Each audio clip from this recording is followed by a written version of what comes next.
Okay, so class is about to start.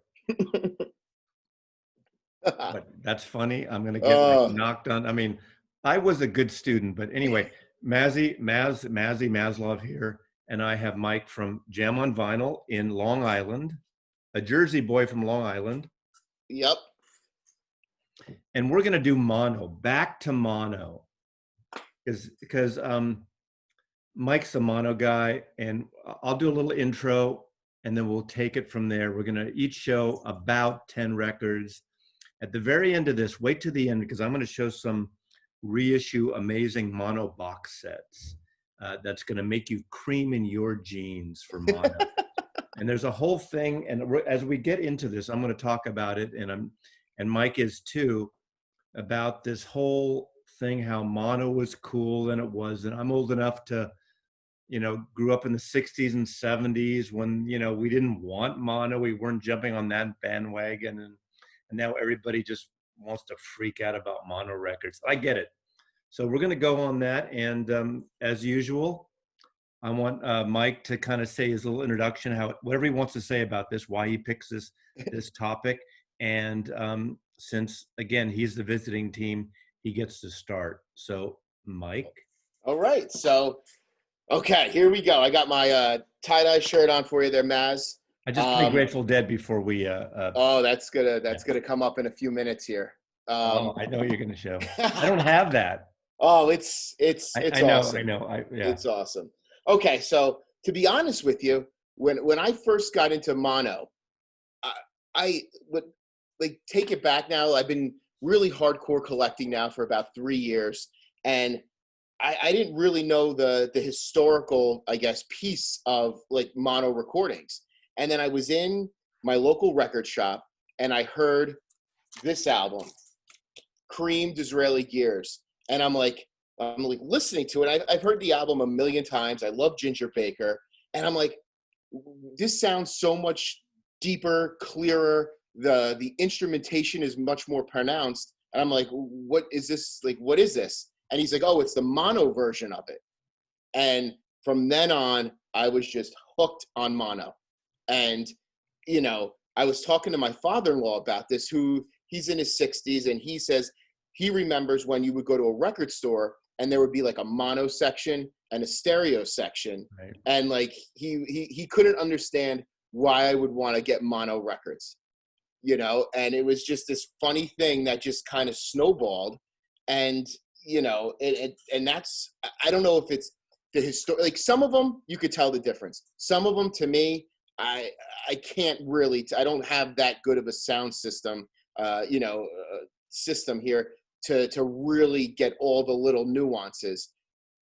But then I started listening to them with headphones on, and then you hear more of that with the headphones on. Yeah, I mean, mixes are totally different, and we'll get into that as we go along. One thing I'll say from the point of view of the record store, since I worked in record stores in the 70s, record stores aren't a great way to usually test that out, although mono records, in my point of view, will always sound better in a record store, because think of a record store. They usually have 2 speakers. Maybe the larger record stores have 4 or 6 speakers up. They're way the fuck everywhere. So no way, if you're hearing a stereo record in a Tower Records or a Sam Goody's or wherever you are, if you're standing in that one little corner of the record store and you're listening to a stereo record, you're going to hear just one channel. You're not going to hear the whole music. That's a good point. If you're hearing a mono record in that record store, every speaker, you're going to hear the same thing. Yeah. So that's my debate about this, but that's a great thing, because you heard this great mono record, like just blasting through whatever speaker you were standing near. And coming like from like the drum perspective of it, and being a drummer, I was just blown away by it, and I'm like, when it comes to like gear and stuff like that, I'm a gear nerd, and I love it. There you go. And I love that Gretsch kit you have. That's my buddy who passed away. His wife. I know. I know. I remember you saying that. That is a beautiful kit. I have my vintage Ludwigs behind me. Are they blue? What color are they? So that is called bowling ball blue. Oh, okay. And this before he had this, he had the blue Metal Flake Ludwig set. Yeah. Oh, that's nice. That's We were nice. both drummers. That's how we met. And then we wanted to start a band, so I switched to guitar. So I don't play drums very well anymore. But That's anyway, awesome. we diverge here. That's all right. As a history teacher, I do that all the time. Yeah, of course. So that's such a great record. Yeah. Yeah, I don't have that in mono. This one I have both in mono and in stereo. And like, and again, a lot of this with what I'm, hearing and stuff like that, a lot of it is through the rhythm section. Right. Like right. I feel, the rhythm section, the keyboards, I feel like it's just so much more pronounced. In addition to that, I also feel that the warmer qualities of vinyl and listening to vinyl and why people listen to it and always trying to like find those warm undertones, I feel that is more pronounced on this record as well. Totally fair. You know? I'm going to start out with some earlier records because to me, this is where mono shines for me personally. Okay. And I'm going to start out with this, Chuck Berry's Greatest Hits. Now, Nice.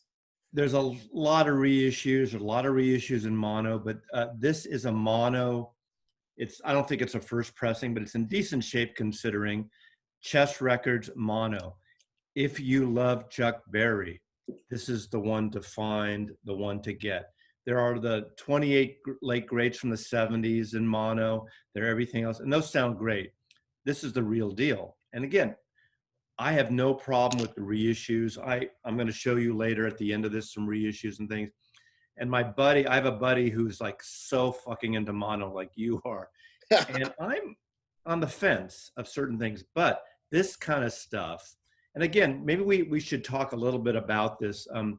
Mono records are pretty apparent, and the whole thing from LPs came in from the mid 50s. When LPs came in, everything was mono. Everything was about mono. It wasn't until maybe late 50s you got a first stereo things, mostly on like the Enoch Light, ping pong, provocative the percussion, ping pong, yeah, all that stuff, because all the friggin' all the Command Records stuff. Yeah, the Command Records, the Bachelor Pad stuff, all that ping pong is set. Everyone had, these like hipster bachelors were buying these separate. I tell you what, like, I love them. I love the Bachelor Pad cocktail music lounge stuff. I love it. Right, and the ping pong of that sound. You wanted the effect for a thing to go from the left channel to the right channel. But really, in terms of imaging, you want the sound to sound dead center. Even good stereo later, the best stereo in theory is coming, your center vocals, and maybe you have some things on left and right. We'll get into that as we get into, at least for me, when I get into the later 60s. But this stuff, it seems to pop more. It seems to be a little more in your face. And Chuck Berry songs, aren't elaborate productions. They're pretty basic. They're pretty like the same song he wrote, 20 times. Right. So I love them. I mean, of course, how can you not? But this is the one to get, Chess Records. I'm not going to get into the labels, but too much time. But I would say if you ever see this in mono, pick it up. That's awesome. All right. So I'm up. You are up. So this is for you. I'm in the on deck circle. Okay. This is for you. And I just got this on, and I don't collect 45s, but I got this on 45 because I was doing a lesson about this and I was going to play it on I have an old school Caliphone. I know those are the school. This one that I have still says like New York City Board of Ed on it. I don't know like how I got it. I don't even, but I got. We should let people know that Mike is a high school teacher in the East Coast, on the East Coast. So he teaches history. High school history. But I got San Francisco Flowers in Your Hair, a little Scott McKenzie, which is this is a mono cut of this. It's a single cut of it. Is that an import? What is that? I don't know. You know what? I think it might be a UK import. That's not an American version. No, maybe German. No. Yeah, maybe it's a German import. It's a German import. Even helfen, was ist das geschlafen? Yeah. But I also bought it because I love the jacket. It's kind of got that like, I love that song. John Phillips from Mamas and Papas wrote it, and Scott. Yeah, he wrote it, and they wrote it waiting for the which festival? Monterey Pop Festival. Yeah, they wrote it for the Monterey Pop Festival, and it kind of just great song. Yeah, and I use it for school every year because it just really personifies everything that was going on during that time period. But you know, and the thing like with this album, or you listen to like the early Rolling Stones albums, the mono cuts of that, you hear that it's made for like AM radio, which has kind of got a cool like sound to it. And, you know, I think this does to some extent. This doesn't sound all that great. You know, it's not like, but it's got character, I guess you could say, with like being nostalgia to some extent, but also, you know, that's an important thing for us to mention, because a lot of these songs, the singles were mixed differently than the album very frequently on 45s, especially in the 60s. And there were songs that just sounded so killer on AM radio. And I did not include it here, but one of the songs that used to just pop for me, and I remember getting a later CD issue of it, was Love and Spoonful, Summer in the City. Okay. You know, dun, dun, dun, Boom. dun, Yep. dun, dun, Hot Yep. Town. That single just would blast out of the radio. I remember getting a CD when CDs were just, becoming popular, and I got that. And I was so bummed about the sound of that recording. It just didn't have the oomph and stuff. Yeah. It wasn't mono probably, and it just didn't have that power that I remembered on a car radio or an AM radio. Everything was just mixed together, and you would hear it together. So that is the magic of mono, and I do love it in that respect. Yep, absolutely. Yeah. So okay, I'm going with go for it. Columbia Records. Jimmy Dean. You know, nice. Most people know Jimmy Dean because the pure pork sausage guy. He had a TV show, but in 1961 he was on Columbia. He wasn't selling a lot, and all of a sudden he's writes his song. He co-wrote it. I forgot the guy, Roy Acuff, maybe, country singer, Big Bad John. And it's one of those things that, in a way, early country music like this, like Tennessee Ernie Ford was doing this kind of stuff, some of Johnny Cash. It's almost like early country version of rap music, because they're telling these stories. And he does a story about Big Bad John, this powerful man, this big giant man. And it's a great single. And they had like an anvil for the recording, like he was hitting the train tracks, laying down the rails. So talking about a history teacher. Yeah. This is an album. This became a huge record. This was his like big hit record, 1961 or 2, I believe. Okay. And the mono on this is fantastic. And this is a 6-eye. We all know what a 6-eye is. If you don't, look it up. Yep. I'm going to waste my time, but I'm going to show this Big Bad John. That single alone is worth the whole album. That's awesome. We've got a lot of things like that. Smoke, smoke, smoke that cigarette. I'm going to showcase that later, because a lot of these kind of country western bands like Asleep at the Wheel and what's the other guy's name? Not Captain Beefheart. Commander Cody would cover that kind of stuff in the 70s. Oh, that's awesome. The 80s. So yeah, I never heard of that. I got to check that out. Oh, the single. You got to just listen to the single, Big Bad John. Big Bad John. Now, like with the older mono stuff like that, do you find a difference in like the type of stylus that you use with it? Because I know they had like the mono stylus, but because of the grooves and the way the vibrations come out of it. Yeah, there's a whole conversation about that. It's funny. The conversation came about that in the last, in 2013, whenever it was, when the Beatles mono box came out. In a perfect world, you should have a mono cartridge. Right.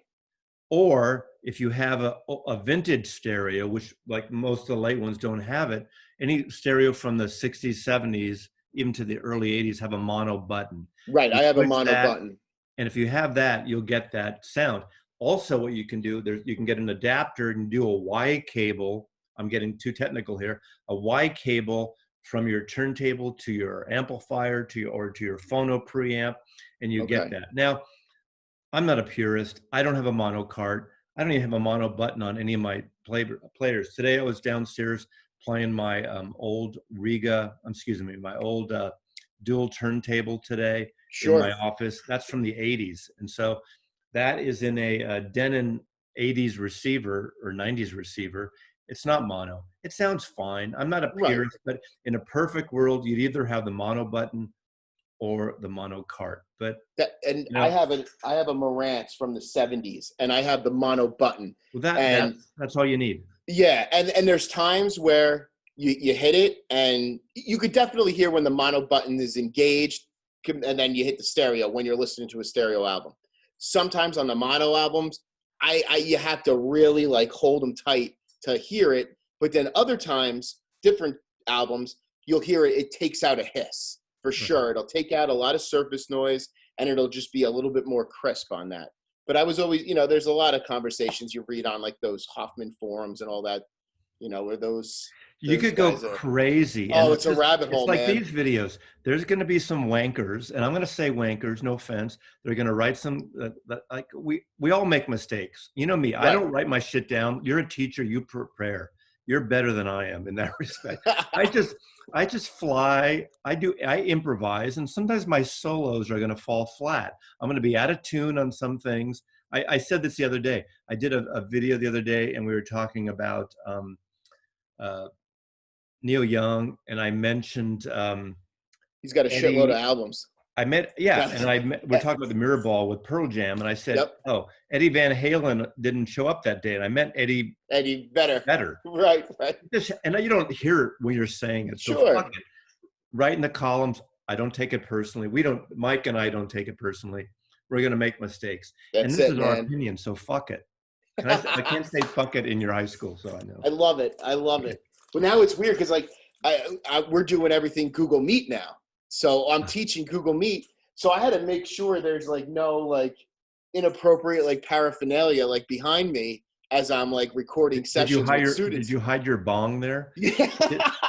Is Jersey a legal state? I don't even know. New Jersey is not legal, and neither is New York. Oh. They're not. Really? They're That's not. so bizarre. I'm in Seattle. We were legal even before California, which is bizarre to me. So, I mean, I think I don't partake much anyway, but whatever. Yeah. Those days are done with, But like, I don't know. You just wear the shirt instead. I just wear the shirt instead and hang out. But all right. So my next one is I'm going with Moby Grape. Oh. Okay. I'm going with Moby Grape. Wait. Okay. Take it. Can you take it out of the plastic or not? Yeah. I want to see something because I know the photographer. He died. Jim Marshall took that cover photograph, and that's the original one with the finger. With the finger. Because they cut off the finger later. And do you have a poster with it? This one does not have the poster. Okay. No. Yeah, I have a mono version. I do have a mono version of that and the stereo one. Yeah. And then this is the reverse of it. But yeah, the finger, I saw this at a shop. It was an original press of it. I love seeing those, it's like getting the Mamas and the Papas album with like the toilet or Beggar's Banquet with the 60s were against toilet bowls. I don't know. But, this is on 2Y Columbia. This one, I have to say, it's beat to hell. Okay, the album itself looks like somebody like ice skated on it. How does it sound though? It sounds fine. It sounds great. I found that Columbia Records, for whatever reason, Columbia Records, even not all of them, but some of them that look terrible, they're pressed better, especially the 50s and 60s stuff, can sound better than a lot of things that are from the 70s or 80s.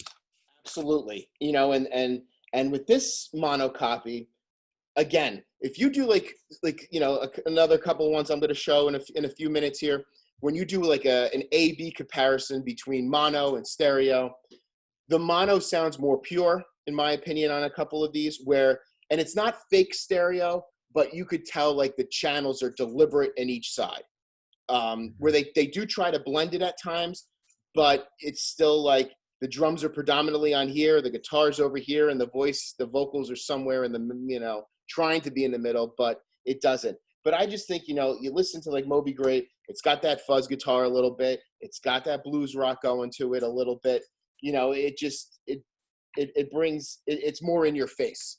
It's, a good in your face mono album. That's such a great record, and it's an intense record, and it's really different than what was happening in San Francisco with the Psychedelic band. It's a little more in your face.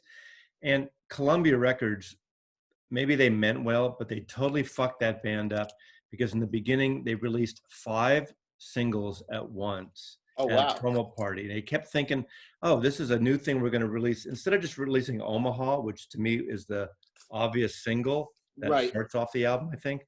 They released 5 singles, so radio didn't know what the fuck to play, and they totally, blew it for that band. Right. Yeah, I didn't know that story. I didn't Yeah, know that totally. story. Sorry, you can read it up. Yeah, that's cool, I'm going man. with a Columbia record now, and I'm going with another country rap record, Okay. 1964, I think, 63 or 63, Okay. 62. Johnny Cash. I love Johnny Yeah. Cash. Columbia Johnny Cash early records in mono are fucking amazing. Amazing. Uh, this record, Blood, Sweat, and Tears, is basically almost like a concept record about the American worker, Okay. the power of the American worker. That's right, man. 8-minute version of that he wrote, his version of the Legend of John Henry's Hammer. So That's a great folkways too. this could be a teaching moment Yeah. in Long Island for your next class. There we go. It's got Casey Jones. It's got Another Man Don. Busted's a song that later, it was the only single from this album that later was on the Folsom Prison, I think, album. Okay. And a great song. So it's really about the working man getting screwed, unions. I don't want to say slavery. It wasn't slavery, but in the working place. But Yeah, like great, that. great Yeah. record. Again, it's a 6-eye. 6-eye. But in mono, this is the stuff to me that kicks ass in mono. Yeah. More than anything else. I have his in mono, came out in 64, another concept album, Bitter Tears, which is a fantastic album. And it's got songs like the Ballad of Ira Hayes, which is was written by Peter Lafarge, wrote that song. And it's taken, it's a whole concept about the American Indian movement. And what was cool about that album is like it was banned on like every radio station, and he wrote this like nasty letter to Billboard and saying, I think it's called the "Where's Your Guts Man" letter, and it was like all part of like the civil rights, and it's just a really, really cool album. Same thing. It's Columbia. It's right in that. I got to get that one though. I like that, the labor union stuff. I mean, that's cool, man. A lot of the older stuff you can get pretty inexpensively, just coming across it. So right. Whenever I see a Johnny, I have like all the CDs, the box set of all the catalog. Whenever I see the albums, I pick them up, and they're usually under $10. That's awesome. Okay, so my next one is I'm going with the Stones. I'm going with the Big Hits, High Tide, and Green Grass. Okay, now this is the London, but this is the mistake. It has a mistake on it. It's like a double side one label. Wow. So I was able to pick this one up. But this album, this album got me into listening to vinyl. Even when I was a kid, it got me listening to vinyl. I don't know when I first heard it. I don't know whose copy it was, but like listening to some of, As Tears Go By, like that song, just like for some reason, I feel like this album in mono, whereas you have other albums that are going to like punch you in the face, the warmth of this album, I feel, has like a very melodic undertone with it. And just, it has great low end, just great low end on this. And this got me into the Rolling Stones. This I album. love how Brian Jones is first instead of Mick Jagger. Right. He was like the Beatle of the band in a weird way. He was just more adventurous. Yep. He wanted to get out of just the bluesy stuff, but I love that.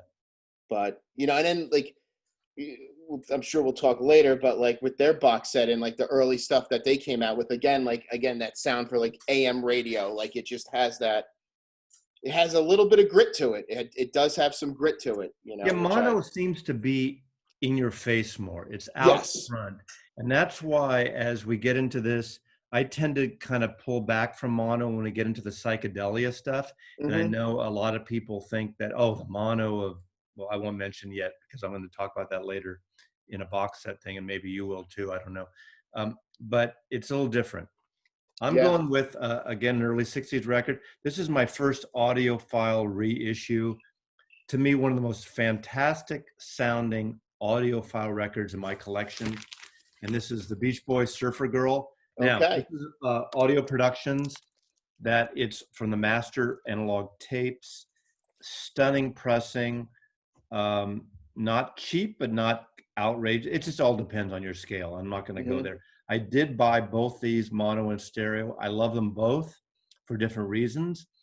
But Surfer Girl and In My Room, Oh, those In My Room songs, is, the imaging on those two songs, I sit in my sweet spot in my stereo and I hear those, and in mono, it's like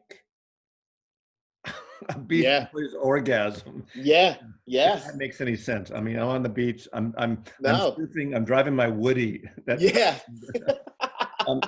sorry. I hope your students aren't watching it. But the stereo one is good too, and it's slightly different. It's not totally pan left and right. So, but I'm going with the mono in this. But you know, if anybody wants to invest in some audiophile stuff, Music Direct or wherever you get these things from, Hmm. they've done all these records in mono and stereo. I got this one. I got Surfs Up. I got Pet Sounds, obviously. Yep. Everyone, creams in their jeans about that in mono and stuff, and it is amazing. But to me, this is like choir boy music, and the Yeah. vocal. Oh God, it's. I've played this for a few friends who aren't record people, and I have them sit in my chair. I, I And strap them to the chair. No, I pour them a cocktail or a glass of wine or a beer, and they listen to that, and they haven't listened to vinyl maybe in years or decades, and and it they're like just, in awe.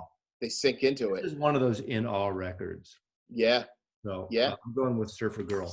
Surfer Girl is, I pulled out my next one, Pet Sounds. Ah, yeah, there we go. So this is the original mono pressing of Pet Sounds. And to be honest with you, I don't have a stereo pressing of Pet Sounds. So I have to get it.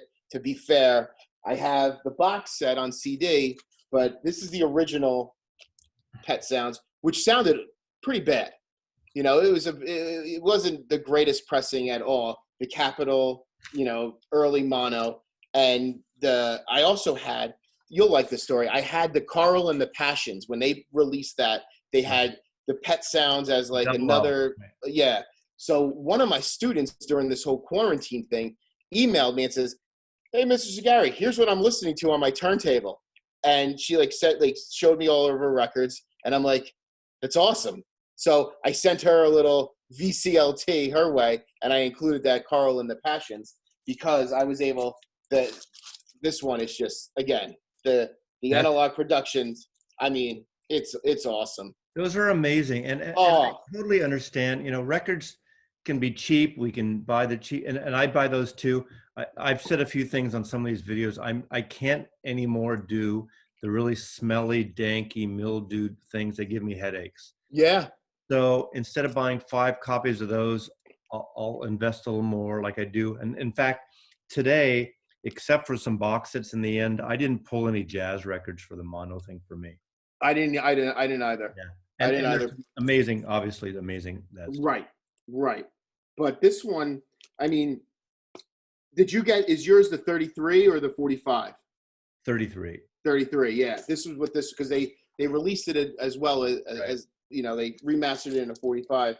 But I mean, this, like what you said, I mean, this album, I mean, it's very cliche. I get it, but you still believe in me. It just makes me melt. Like that song, you know, Sloop John B. Yeah, the whole thing. Like God only knows. That's what I'm trying to like. That I was trying to You see know, where it was on it's a here, but great, it's a great record. The interesting thing of now, we're all looking back at this and everyone is so excited about Pet Sounds, but I don't want to sound like, oh, back in my day, I was there. I didn't buy Pet Sounds when it came out. I right, passed on that. I bought Revolver that year. I bought Rubber Soul before that. I bought maybe Paul and the Raiders record. I mean, it wasn't kind of cool. Beach Boys got, at least from Northern California, they were Southern California, got to be a little unhip. We were getting the psychedelic stuff. hmm, Um, but I bought maybe they should have done this. And of course, it's revisionist history. Is they should have put a Good Vibrations 45 on that record, because okay, that record I bought, that record we all fell in love with, and that could have sold that record more. Gotcha. And I get the whole Gotcha. idea of like with the Beatles in the UK, they wanted to do a single and not include it on the album, unlike Capitol that stuck everything on the record. So Right. And the that was a big sound, thing. Like, didn't give a yeah. shit until years later when McCartney says, "Oh, Sergeant Pepper." That when I heard Pet Sounds, that kind of influenced me for Pepper. Right. Right. That's awesome. Yeah. To be honest with you, I got into the Beach Boys were the first concert I ever saw. It was like with my parents in like the mid '80s at like, it was called the Garden State Art Center, which is now like the PNC Bank Art Center, like just one of those outdoor amphitheater. Right. But that got me into the Beach Boys, and Love the Beach Boys, yeah, yeah, I didn't like them in the day. I was never a surf guy in the day. right, right, There was that San Francisco LA rivalry in a way, which it's kind of like it stems from the Dodgers Giants rivalry. I know they all came from New York and the East Coast, but People are the still LA pissed Dodgers, about that. the San Francisco Giants, we fucking hate the Dodgers. Yeah, you guys hate the Dodgers. Anyway, Hate the Dodgers. I'm going with my first 45 double LP. Another reissue is this. This is a MoFi. Wow. This sounds incredible. I do have, and I'm going to show at the end, the mono Columbia box. Yep, I got the. I was gonna And I have that don't too. usually, and I try to stray away from 45 RPM double records because you got to turn them over after like 7, 8, 9, 10 minutes. Right. Minutes. But the good thing about it, as you get older, it gives you the exercise to get up and go turn the record over. But they do sound amazing. That's do they awesome. sound that much better? Yes, they do. But this record, Times They Are Changing, Bob Dylan. This, if I only could buy one MoFi record, and I saw a couple people post this lately, this is the one to get. It's early on. It's produced by Tom Wilson. It just, Masters of War, Times They Are Changing, Only Upon Their Gang, Boots of Spanish Leather, The Ship Comes In, Hattie Carroll. Talk about a song about history.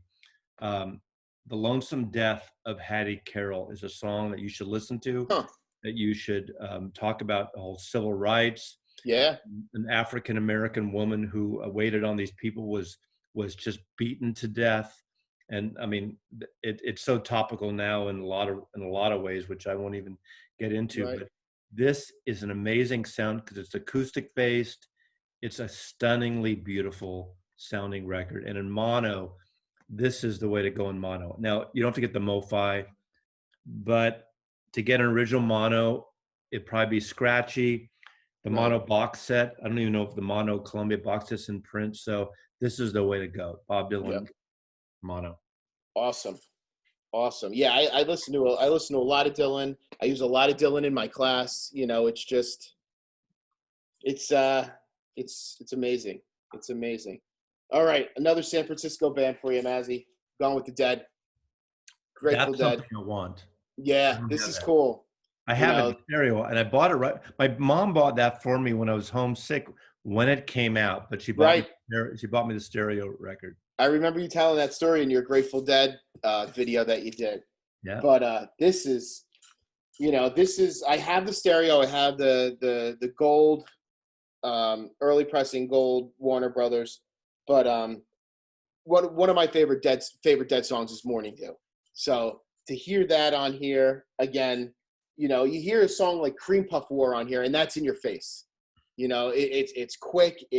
It's kind of got a little psyche tinges to it at the time, but Morning Dew, it's just da-na-na-na-na-na-na. It's like very orchestral is the way that I think about it. And hearing it in mono just personifies that orchestral sound of it. I just love it. That Grateful Dead record is like no other Grateful Dead record because to me, what sold me when I heard it on the radio in the Bay Area, it wasn't really on a lot of the other charts, maybe around the country, but the Golden Road to Unlimited Devotion, the opening track of that song was the single.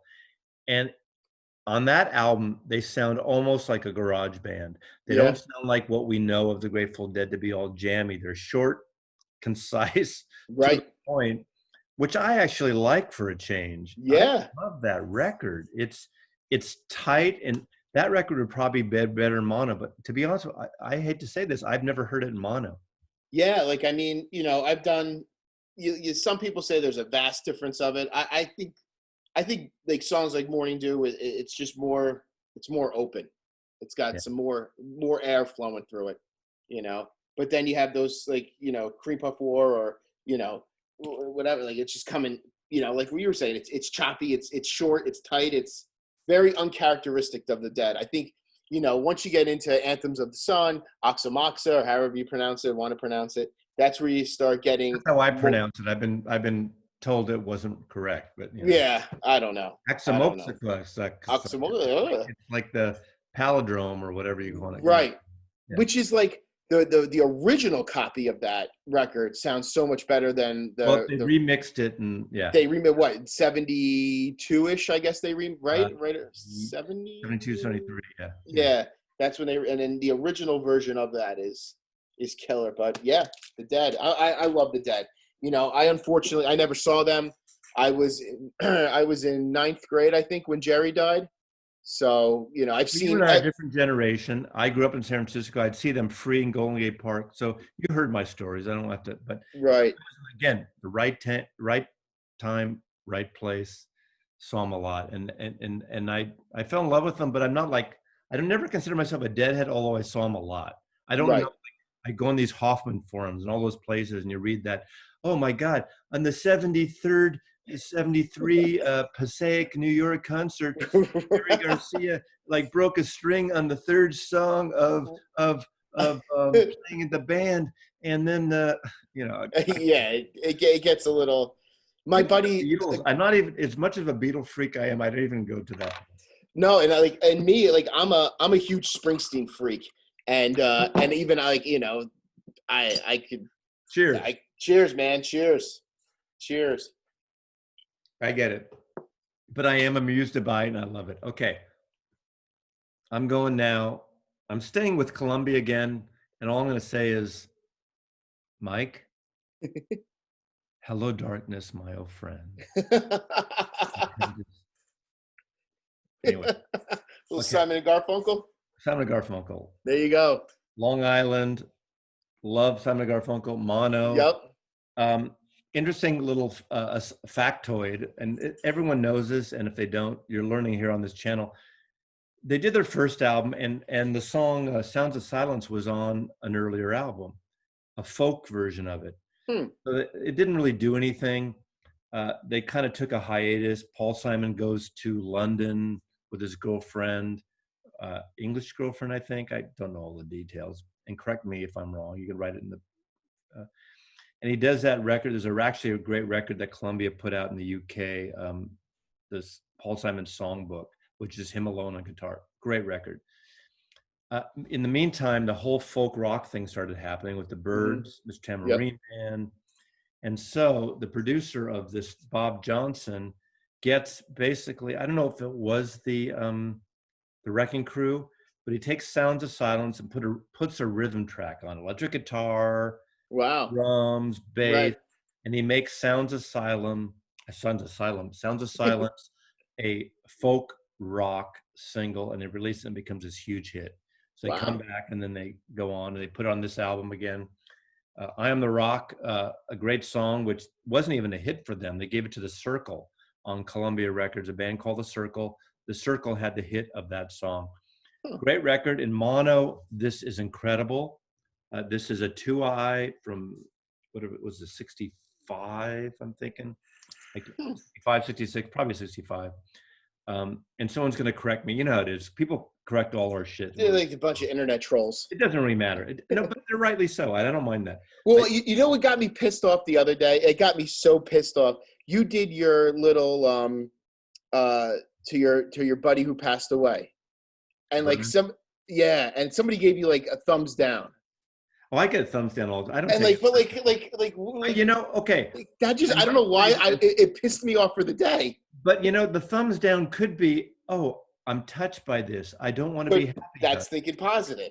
I'm thinking of the glass half full rather. Empty. Yeah, I'm just being an asshole New Yorker and being like, that guy's a you're an asshole New Yorker, me, but I'm a cynical West Coaster, and I can dish it out, but I can take it also. Anyway, great record, and even this is one that's better in mono. That's awesome. The only thing I'll say about this since we're on this, there is an edition out there in the world that I am the only desirable record that I don't have that I want, impossible to get, is Bookends did come out with a mono version, Simon & Garfunkel, but it's really hard to get. And the rumor is Paul Simon will not allow it to come out on mono. I have no idea why. To me, that's a great stereo record because it's kind of like folk psychedelic as much as they were going to get psychedelic. Right. It's great. But there is a mono thing that's like this elusive white whale that you want to go after. So if anyone ever sees a copy, if you want a VCL to me anything on anything else, is Bookends Simon & Garfunkel in mono. It's never been reissued, and I've never seen a copy. It's extremely rare. Wow, I didn't even know that. That's a great story. Now you know. Love it, man. Love it. All right, where am I at here? All right, I'm going with the Doors. I almost pulled that. I just played that yesterday when I was prepping for this. Did you? Yeah. Is that the reissue? That's the reissue. This is no, this is an original. Oh, because they did a record store day. Good for you. Yeah, no, this is not the this is not the record store day. This is the original. But I you know what? Like I got this at a local store, and it was like one of those things like come in 20% off, more 20% off type of thing, and I bought it. But Elektra, gold label, but the end on here, that's what hooked me on it, is listening to the end. And again, what I've heard of the Doors before this was like your basic I'm into the Doors a lot. I'm not like super into the Doors, but I did have a Jim Morrison American flag in my college dorm room, which was an awesome friggin' flag. Yeah, you know, Light My Fire, the organ, you know, I don't know. Is there a major difference that I would argue that the mono's better?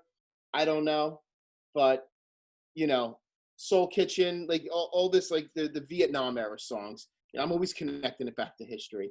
But I couldn't argue either way. But that's because they use those songs in so many movies, especially Apocalypse Now, and then you have Soul Kitchen is in with Forrest Gump in the Vietnam scene, you know. But Break On Through to the Others, you know. I mean, it's a great album. And I love Break On Through because of like that little bossa nova beat that John Densmore plays, you know. You know, but I can't make a solid argument over either way. But I figured I would show because it was an original copy. Okay. My next one is two records together only because this is for you, Mike. All right. First, I'm showing Miss Tambourine Man, first Birds record. Okay. Kmart.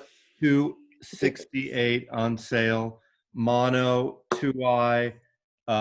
Great record produced by Terry Melcher, who was the son of Doris Day. Really? And produced the Birds. A lot of the backup tracks on most of this is the Wrecking Crew, unfortunately, but the vocals are there, and Roger McGuinn does play the 12-string guitar. Great record. But because you and I have traded back and forth on this, and I know you'll find it someday, right? Yep. Yeah, it was that one and the CD one that you have. Yeah. We didn't say this, but Sundays, I want to give like the kudos to Sundays. Sundays is a reissue label. Bob Irwin is the proprietor and the remastering engineer. Used to work at Columbia Records. That's why there's so many Columbia records. Yeah, They've re-released the Birds, not all. A lot of the early Birds records on mono. The bunch of Dylan on mono, Velvet Underground. I know they weren't Columbia, but a bunch of other artists on Columbia. This is out of print, and if you can find this, you should pick this. If you ever see this, grab it. I hadn't seen it in years, and I was a couple years ago in Austin at Waterloo Records, and they had a copy, so I just grabbed it. Double record, and it's all the Columbia 40 singles, A and B sides, all in mono. One of my top three bands, the Birds. Everything, their entire catalog of everything issued in mono. That's awesome. Great double collection. Cool artwork in it. Yeah. So for a reissue, really good. I assume these from masters from analog. They may not be. I don't know, but it still sounds friggin' incredible. And these early singles sound great in mono. So That's awesome.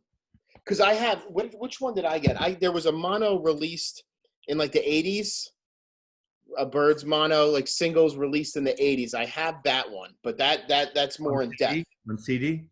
No, on vinyl. Oh, yeah. On vinyl early. But then there was that import one that you were talking about at one point too. Oh, you know, that was on CD. Right, yeah. Yeah. But that's, I mean, I didn't pull any of my Bird stuff because I knew you're the Bird. That's one of your three: the Kinks, the Birds, and the Beatles. You know, sometimes I try not to go for the obvious. I did a rec thing the other day. I did with Mike that just posted today. Mike, Mike guitar player, yeah. Zero, yeah. And we did some 60s stuff. And I just, instead of going through like any of the Beatles, I just went through these off the wall, really not esoteric, but things I didn't want to do the obvious because I always show Serial Stick Pillow. I always show the Doors, and I always show Sgt. Pepper. And I just wanted to go something different. So that's awesome. That's awesome. Hey. Okay. My next one is Animalism by the Animals. Good choice. Great choice. You know, like I grew up on the Animals. You know, a lot of the 60s music that I love the 60s music. I love Baroque pop. I love the blues rockiness of the Animals, but a lot of it is like total, my dad influenced me with that, you know, and just like, it's this album, this brings grit to it in mono. Like Eric Burdon's voice is just pure grit in this. And this is another backstory is I got this at a record shop called Mono Records in New Jersey. Oh, wait. Mono would be stereo. That would be true. Mono. And mono. You're getting one channel. And plus another channel. Or it could be a mono block. I'm getting like weird. So go ahead. No, you're right though. So you're working with me now. See, I had my second glass of whiskey, man. I'm working with you. You have two ears. Right. Shouldn't stereo be better because it's twice mono?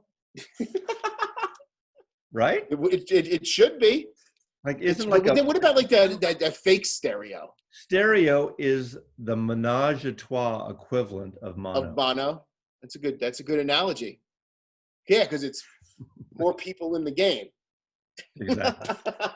But no. Go ahead.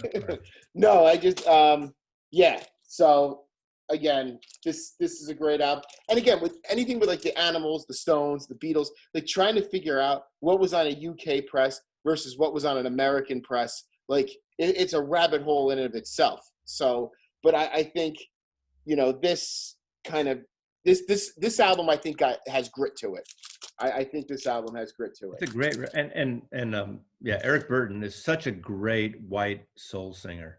Ooh, I just hit something. We good? Yeah. Yeah. Yes. All right. Yeah, I'm gonna be quick with this. I'll go with the one Kinks. I have a bunch of mono and stereo Kinks, and there's a mono box that I'm going to show at the very end. But Face to Face Kinks, Sunny Afternoon, great single. This is that period of the two-tone Riverboat Reprise. Kinks fucking great in mono. The thing is, Kinks records are never high audiophile records. They just weren't. Shel Talmy was a producer, and they were kind of like cheaply done at the time, but they're fucking great rock records. I could have picked any of the early Kinks records in mono because they're really better in mono, but I'm going to just throw this out. Awesome. Okay, I'm going with the Left Bank in mono. And again, I've been on this Baroque pop kick, if you want to call it that. Am I allowed to call it that? Is that like, is that? Walk away. Yeah. What a great song that is. Oh, it's amazing. Yeah. You know, I love them. I didn't pull it out. I should have pulled it out. I have the Association. I have their greatest hits, but it's a UK mono pressing of it, and that's why I have it. Like, you know, I bought it off of Discogs, and it was you can only really find it overseas, and I had it shipped, but it's cool to have like a UK pressing of the Association, and I have like their other albums in mono. But Long Comes Mary is a perfect. Oh, it's awesome. It's awesome. But I went with the Left Bank again, kind of going with that like AM radio sound to it, you know. And I'm assuming that if this is in, it'd be in fake stereo. Is that what this would be in, like in the stereo? I don't even know by that point because they were a smaller label. What label? I mean, that's this is Smash.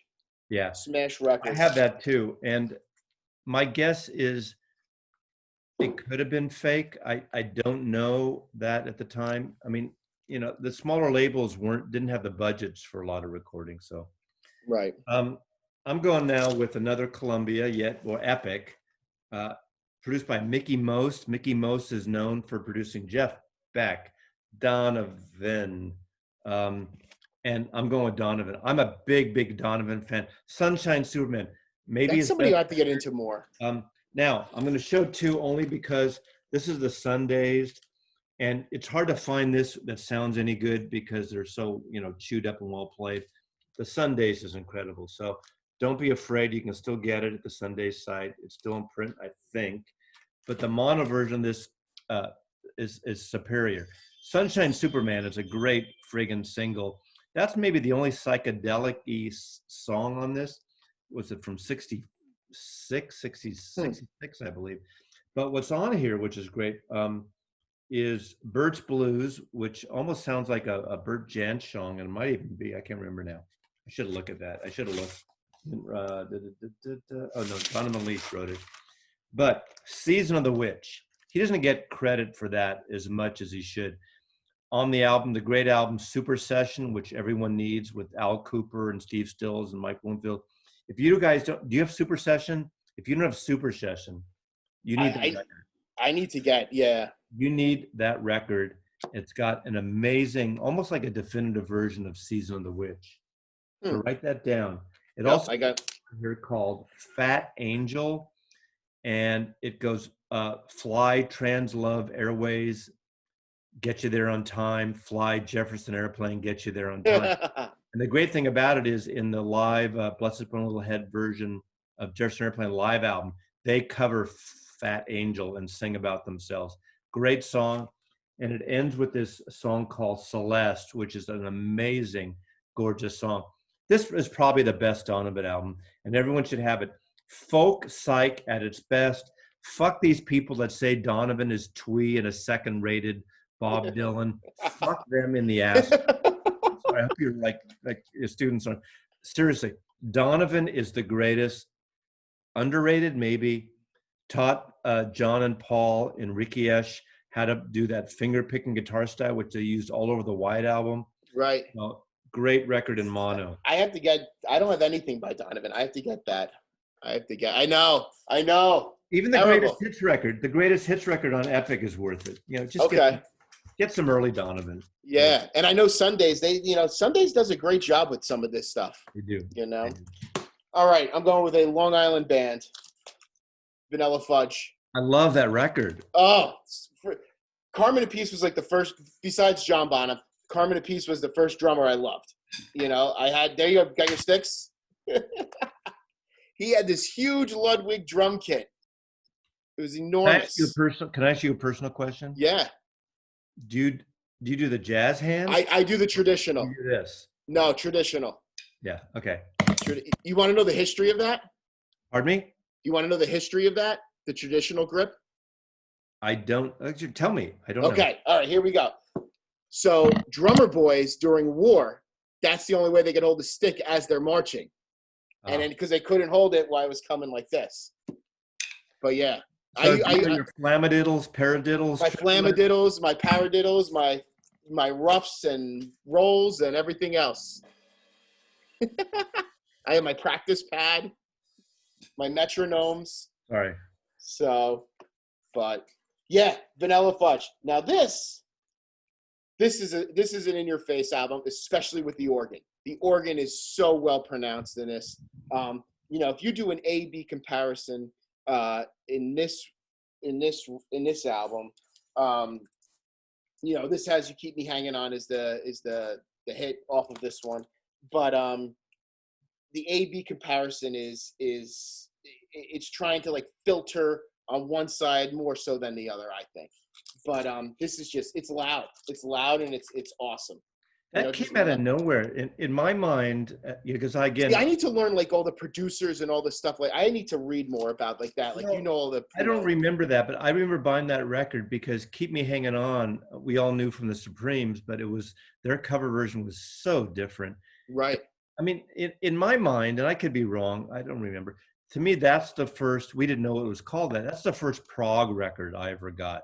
Okay. We didn't call it prog then. It was just these like what 8-minute, 10-minute songs versions with a lot of like organs and psychedelic, that and maybe In-A-Gadda-Da-Vida in a way, Iron Butterfly. But that record was really out there, and it was slow versions of "Keep Me Hanging On." Isn't there a Beatles song on there? Yes. Which Beatles song is on here?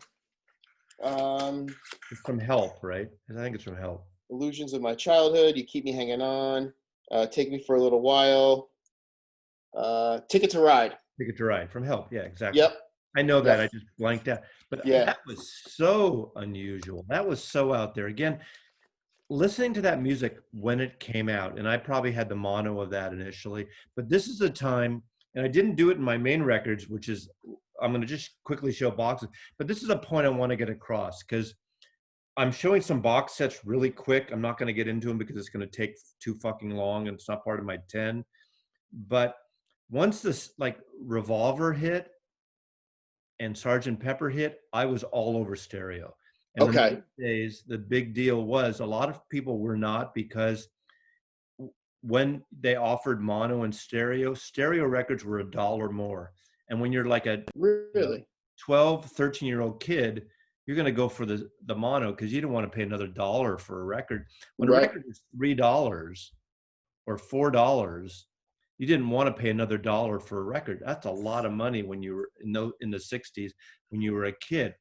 But I did remember Sgt. Pepper I got first as a stereo. And I know I don't want to say it's revisionist, because when you hear the interviews and you hear George Martin and Giles Martin, all the Beatles, the way we mixed it, it's all about mono. That's the way we intended. Well, I want to say, and I'm not going to, I mean, they're the artists. To me, those psychedelic records were about this space going through your head. Were about pan pots and left. And a lot of people now don't like Sgt. Pepper in stereo, the original one. It's not the Giles Martin remix, because the vocals are on the left side. Or on Revolver, when Eleanor Rigby, you get vocals go from the left to the right. To me, that's what I love about it. It's got this like the swirl. It's a drug thing. Before I was wasn't taking drugs. My last one is this. The first record, folk rock record. So, in fact, the RCA banned some of the things because there were certain issues where lyrics were about sexual innuendos and drug innuendos. And one song they wouldn't even let them put on here until years later on a reissue. But the mono, this is incredible. This is the year before, or the album before Grace Slick joined the band. When Cindy Anderson was her singer. And it was more of a folk rock record before they got any psychedelia stuff. But again, all those 167 hit. Do you have any more, or is that your? I just had the Electric Prunes. Oh. But yeah, no, this is a mono copy of the Prunes Underground. But this goes along, and I also pulled this out. This is West Coast pop art. But then I don't even have that record. I need to. This is cool. Electric Prunes are awesome. This is awesome. But again, I could see where you're saying, like, of the psychedelic effect, that like swirling effect. Well, like everyone talks about, "Are You Experienced?" and "Axis Bold as Love" by Jimi Hendrix, and the Beatles. The main thing was, well, we're doing Sgt. Pepper because it's mono. That's our main thing. Then that we let the boys or the producers after mix the stereo, and they kind of did it as a second hand thing. And for most people that know, 68 was the crossover point where up until then everything came out in mono and stereo. In 68, very few albums came out in mono. Mono. There's a very rare version, which I got as a record store day, of Cheap Thrills by Big Brother and Holding Company. Yep. There is a remix of the White Album. And what's great about that is I prefer the stereo, but the White Album is so different. If you're a Beatle fan, you need to have the White Album too, because it sounds really different if you really listen to it. I'm going to go really fast because this is not the proper box it came in, but in 1982, they did put out a black box and a red box. These are used copies. I don't need to pull them out. You know all the Beatle records, but it's the last time that Parlophone issued analog copies of all the mono records. And I have a pristine box of this, which is great. It didn't come in this box. I don't have the original box, but someone gave me an empty box, so I stuck it in that. But really quickly, I'm going to go through essential, but now it's really rare, the Rolling Stones reissue. I have, I got that as well. But it sounds great. My thing that I did with that was I did like the poor man's version of it because I didn't get it when it came out. I wasn't like into vinyl then, but then I just started buying the individual ones, and you know, it's any way you can get them. That's it. Here's the stack. And then Columbia put this out. It might be still in print. It went out of print, came in print. All the Bob Dylan albums in mono. Great. Oh, it's amazing. It's amazing. It's absolutely amazing. I'm going to show this, one of my favorites. That is huge on my want list. That's amazing. This one is the hardest one to get now. It's amazing that it got so expensive. Oh, but you know. Yeah. I mean, I have it on CD. Yep. But what can I say? All analog, which is great. Oh. Some monkeys and mono. Monkeys, nice. This is cool. This is a hybrid. This is Buffalo Springfield only put out 3 records. And what's great about this box, they only put out 3 records, and one was like a comp after the fact. They split up. But this box, is Rhino put it out maybe? This box has all the records in stereo. And in mono? Mono. Wow. And you know how Neil Young, how wonky he is if you've ever so we got the stereo stuff in mono. So that's awesome. You get the idea. Check that out. I'm a big Buffalo Springfield fan. Yeah. And Neil, I just dropped something. And then lastly, somebody's gonna give you a thumbs down. Oh, someone's gonna be. Lastly, the only 2 jazz records I'm going to show is Ray Charles and mono. How is that? It's fucking great. Yeah.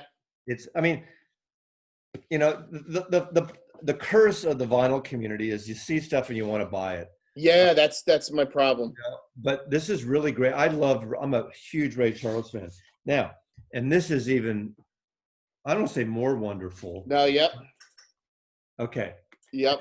I got this, and I don't remember which tracks are. Some of these mono, these are all analog again. Some of the mono, there's like 2 or 3 other records that are missing here because the tapes were destroyed in a fire. Really? So this is not all of the mono records that he had recorded. So I'm forgetting, and someone's going to write in the comments here which albums that are missing in this box. There are several that are missing, and you have to find originals. But my favorite on here is Bags and Train. That is, with Milt Jackson on the vibraphone. Milt Jackson, modern jazz chord. Yeah. It's awesome. I mean, we don't have to say anything. Anybody. And that's I bought the CD version of it because I had it like it was it was on sale type of thing. But you could still get the vinyl of that at a pretty reasonable price. And again, you've watched my videos enough. I'm not a vinyl snob. I have a ton of CDs. Right. So, in the right situation, it's fine, and I totally get that. But this is a fun way to show the thing. Again, I'm not a mono absolute. There is this thing now in the last 10, 20 years.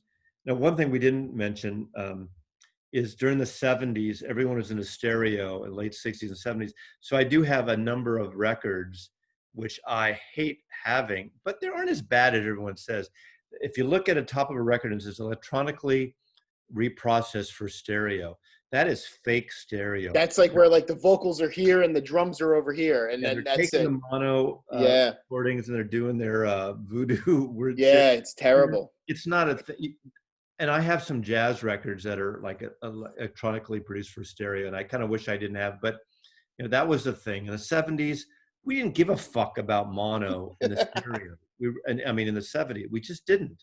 We didn't Right. think, I mean, there are a handful of people that did. And, you know, again, revisionist history, people were going to say, oh, yeah, when I didn't want to get that, you know, Sun Sessions in stereo reprocessed by Elvis. Maybe we didn't, but that was a thing. So I love the historical portion of it, I guess, as well. Like just that early, you know, and then, you know, like we've talked about a lot during here, like the in your face aspect of it. Like some of it, just hearing it like blast out at you, that's what sold me on it. again, and then once And we all got the, to the set, I mean, after 1968, nothing was recorded or released, with maybe a few exceptions in mono. That's why when you buy these mono Beetle boxes, you don't get Abbey Road and Let It Be because they did not mix right. them in I mono. was surprised the Stones, like I didn't even realize like Let It Bleed was in mono. Like that they even like that must have been on the cusp. I didn't either. And the other thing in that Kinks box, there's one album, Arthur, that's in mono. It sounds terrible. The stereo is a way to go for Arthur by the Kinks, in my opinion. So, and same with Beggar's Banquet and Let It Bleed should be stereo, in my opinion. So, Yeah, I yeah. agree with you. I All right. agree. I think we've wound it down here. Awesome. I'm gonna hopefully I will and all of you will get a grade. We'll get graded on this You guys from are all Mike. getting it. Everybody's getting an A. I want extra credit. Well, Extra credit. extra credit. I'm Extra not going to credit. take my SATs. I shitty on my SATs, so I'm not going to even go there. So, hey, Teach, thanks for doing this. Thank you, Mazzy. This was awesome, man. This was a lot of fun, man. Write comments here. I'll put a link to Mike's channel, Gem on Vinyl, and back to mono. If you have any mono, I mean, now when we do these, people always say you forgot this, that. We only did 10 each plus the fucking box sets. Right. Of course, we forgot things. There are tons of records that we didn't pull, but you can write them below. Jot them down. Jot them down. Take care. Peace out. Mazzy loves you. Take care. Be well, everyone.